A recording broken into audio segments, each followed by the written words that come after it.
இப்போ வந்து first line ஸ்ட்ரோக்ஸ்லேருந்து start பண்ணிடலாம்.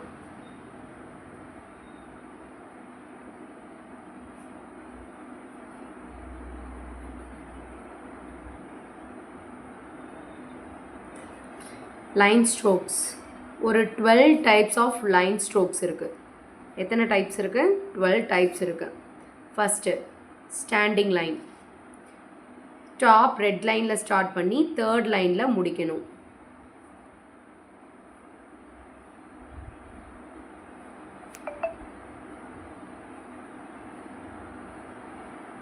அடுத்தது ஸ்லீப்பிங் லைன். செகண்ட் லைனில் ஸ்லீப்பிங் லைன் போடணும்.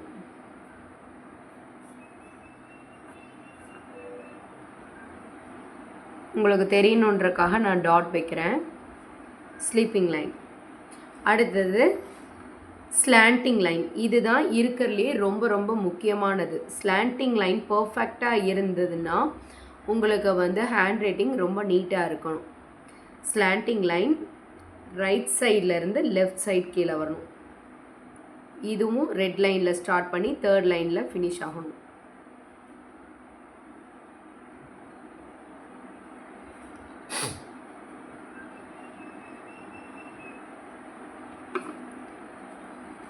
இதே போல் இந்த சைடு ஆப்போசிட் சைடு லெஃப்டில் ஸ்டார்ட் பண்ணி ரைட்டில் முடியணும்.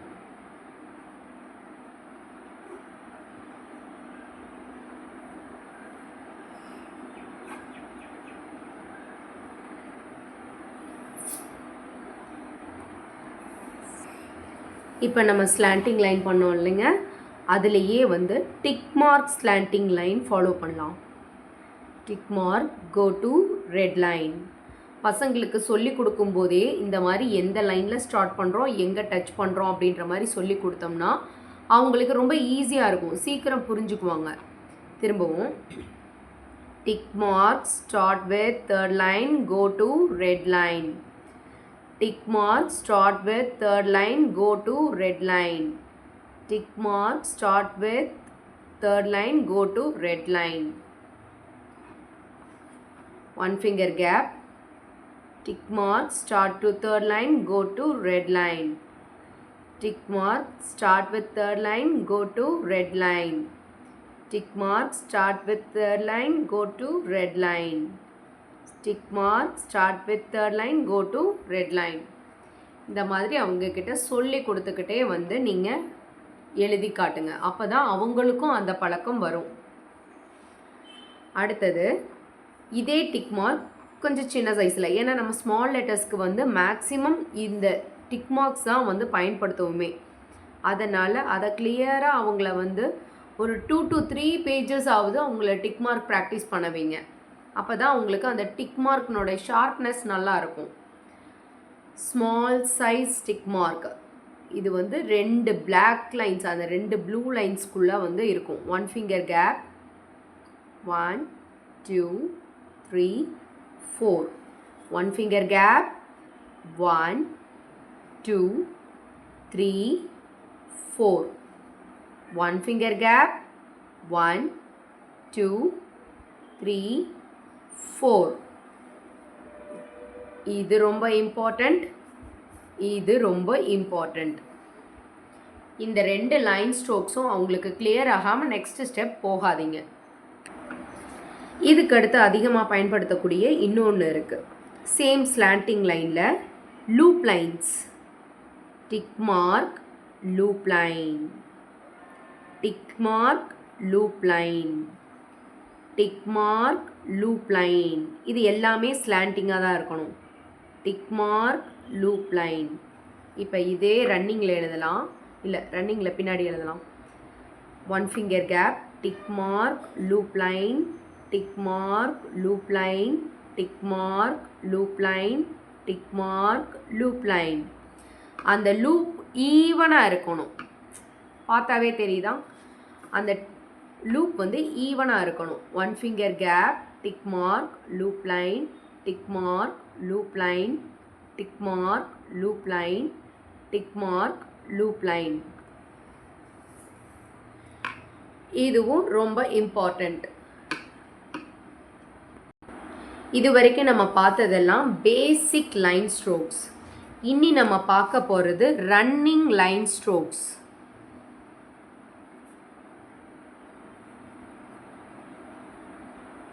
ரன்னிங் லைன் ஸ்ட்ரோக்ஸ் இது வந்து இண்டிவிஜுவல் லெட்டர் ப்ராக்டிஸ் பண்ணலாம். ரன்னிங் லைன் ஸ்ட்ரோக்ஸ் வந்து ஜாயின் பண்ணி எழுதுறதுக்கு ஹெல்ப் பண்ணும் உங்களுக்கு. ஃபஸ்ட்டு இங்கே நம்ம பார்த்தோம் இல்லை, அந்த டிக் மார்க்கை நம்ம ரன்னிங்கில் எழுதுகிறோம்.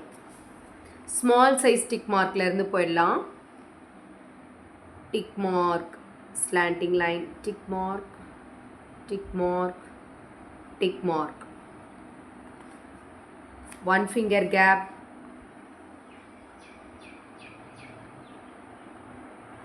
one finger gap, 1, 2, 3, 4. இதில் பார்த்தீங்கன்னா என்ன முக்கியமாக நம்ம பார்க்கணும், ஒரு டிக் மார்க்கு இன்னொரு டிக் மார்க்கும் நடுவு இருக்கக்கூடிய ஸ்பேசிங், இங்கே நம்ம யூஸ் பண்ணக்கூடிய ஸ்பேசிங், இதுதான் உங்களோட லெட்டரோடைய சைஸை வந்து டிஃபைன் பண்ணுது. இது நீங்கள் பர்ஃபெக்டாக இருந்தது அப்படின்னா உங்களோட எழுத்து ஈவனாக ஒரே போல் வரும். Okay, one finger gap, tick mark, 1, 2, 3, 4. இது ஈவனாக இருந்ததுன்னா உங்களுடைய லெட்டர்ஸ் ஃபுல்லாக பக்கா ஷார்ப்பாக இருக்கும். நெக்ஸ்ட்டு இந்த பெரிய டிக் மார்க் இருக்குல்ல, இதை ரன்னிங்கில் எழுத போகிறோம். இது எல்லாமே நான் உங்களுக்கு ஷார்ட்டாக முடிக்கணுன்றக்காக ஒவ்வொரு லைனோட போகிறேன். நீங்கள் வந்து இதை பண்ணும்போது ஒவ்வொரு ஸ்ட்ரோக்ஸையுமே ஒவ்வொரு பேஜஸ்க்கும் ஃபாலோ பண்ணுங்கள். அவங்களோட ஏஜ் கேட்டகரிக்கு ஏற்ற மாதிரி அவங்களுக்கு ஒர்க் கொடுக்கணும். அதை பற்றி நான் லாஸ்ட்டில் சொல்கிறேன்.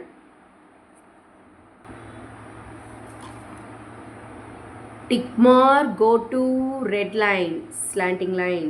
Tick mark, go to red line, slanting line. Tick mark, go to red line, slanting line. One finger gap. Tick mark, go to red line, slanting line. Tick mark, go to red line, slanting line. Tick mark, go to red line, slanting line. எப்போவுமே starting ஹெட்டும் finishing டெய்லும் ஈவனாக இருக்கும். அது ரெண்டும் இருந்ததுன்னா அந்த லெட்டரை பார்க்க ரொம்ப அழகாக இருக்கும். Tick mark, go to red line, slanting line. Tick mark, slanting line. Tick mark, slanting line. இந்த ரெண்டு ப்ளூ லைன்ஸ்க்கு ஆஃப் சைஸில் இருக்கணும் head and tail. Tick mark, slanting line. Tick mark, slanting line. Tick mark, slanting line. ஈவனாக இருக்கா, இந்த spacing எல்லாமே ஈவனாக இருக்கா, அந்த மாதிரி தான் இருக்கணும். இதுவும் ரொம்ப முக்கியம், இதுவும் ரொம்ப முக்கியம். நெக்ஸ்ட்டு இந்த ரெண்டையும் மிக்ஸ் பண்ணி எழுத போகிறோம். இதுவும் இதையும். Big small, big small, one finger gap. Big small, big, small, one finger gap. Big, small, big, small, one finger gap. Big, small, big, small. எல்லாத்துலேயும் அந்த ஹெட் அண்ட் டெயில் ஈவனாக இருக்கும், ஒரே போல் இருக்கும். அதனால தான் நம்ம டிக் மார்க்கில் ஸ்டார்ட் பண்ணுறோம். ஓகே, அடுத்து ஒரு running stroke. Small slanting line. Tick mark வந்து ஃபினிஷ் பண்ணாமல் ஷார்ப் எட்ஜஸோட 1, 2, 3. One finger gap. 1, 2, 3. 1, 2, 3. 1, 2, 3. ஓகே, இதுவும் முக்கியமானது தான். இது என்ன பண்ணியிருக்கோன்னா slanting line, straight line, slanting line, straight line, slanting line, straight line. Okay, அடுத்து லோயர் லைனுக்கு வரக்கூடிய ஸ்ட்ரோக்ஸ் எப்படி? Slanting line, come to red line, fourth line. Okay, slanting line, red line, slanting line, red line, slanting line, red line. 1 finger gap. இது கொஞ்சம் பசங்களுக்கு கஷ்டமாக தான் இருக்கும். அதுக்கு கீழ் நோக்கி வர ஸ்லாண்டிங் லைனை ப்ராக்டிஸ் பண்ணணும். எப்படி பண்ணணும்? கீழ் நோக்கி வரக்கூடிய ஸ்லாண்டிங் லைன் முதல் டிக் மார்க் போய் ஸ்லாண்டிங் லைன் வந்து ஸ்ட்ரைட் லைனாக இருக்கும். மறுபடியும் ஸ்லாண்டிங் லைன், இந்த லூப். ஓகே, மறுபடியும் பாருங்கள். இது கொஞ்சம் கஷ்டமாக தான் இருக்கும், ஆனால் பசங்க ப்ராக்டிஸ் ஆகிடுவாங்க. 1 finger gap, டிக் மார்க் போயாச்சு. அப்படியே slanting line, loop, slanting line, loop, slanting line, loop, slanting line, loop. இந்த லூப் எல்லாமே ஈவனாக இருக்கணும். ஓகே, மறுபடியும் slanting line, loop, slanting line, loop, slanting line, loop, slanting line, loop. ஓகேங்களா? இதுவும் ரொம்ப ரொம்ப முக்கியம். ஏன்னா கீழே லோயர் கிளாஸ்க்கு வரக்கூடிய எல்லாத்துக்கும் இதை நம்ம ஃபாலோ பண்ணுவோம். அதனால் இதுவும் முக்கியம். இப்போ இந்த ரெண்டையும் மேட்ச் பண்ணி ஒரு லைன் ஸ்ட்ரோக்ஸ்.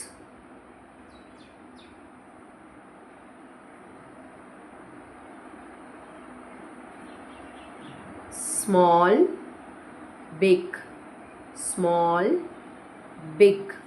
நல்லா கவனித்து பார்த்தீங்கன்னா உங்களுக்கு தெரியும். போகும்போது ஸ்லாண்டிங் லைன், வரும்போது ஸ்டாண்டிங் லைன். இதை விட இந்த ஸ்லாண்டிங் லைன் வந்து இடையில இவ்வளோ கேப் தான் இருக்கணும். ஓகே,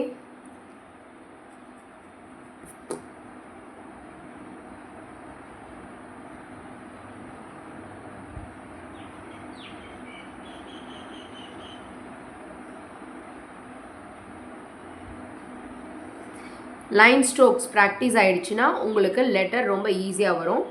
ஒவ்வொரு லெட்டருக்கு முன்னாடியும் அந்தந்த லெட்டருக்கு தேவைப்படக்கூடிய இந்த லைன் ஸ்ட்ரோக்ஸை நீங்கள் ஒரு டைம் எழுதிட்டு அதுக்கப்புறம் வந்து நீங்கள் வேர்ட் ஸ்டார்ட் பண்ணலாம், லெட்டர் ஸ்டார்ட் பண்ணலாம்.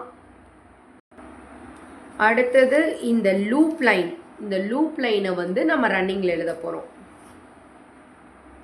Slanting line, go to red line, 1 2 3 4, 1 finger gap, 1 2 3 4, 1 finger gap, 1 2 3 4, 1 finger gap, 1 2 3 4. அவ்வளோதாங்க. இதுதான் அந்த 12 டைப்ஸ் ஆஃப் லைன் ஸ்ட்ரோக்ஸ். ஓகேங்களா? நீங்கள் வந்து ப்ராக்டிஸ் பண்ணும்போது நீங்கள் வந்து நல்லா ரைட் பண்ணி ப்ராக்டிஸ் பண்ணிவிட்டு உங்கள் பசங்களுக்கு சொல்லிக் கொடுங்க.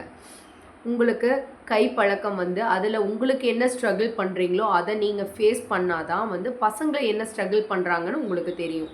அதனால் ஃபஸ்ட்டு நீங்கள் ட்ரை பண்ணுங்கள், எழுதி ட்ரை பண்ணி பார்த்துட்டு அதுக்கப்புறம் பசங்களுக்கு சொல்லிக் கொடுங்க.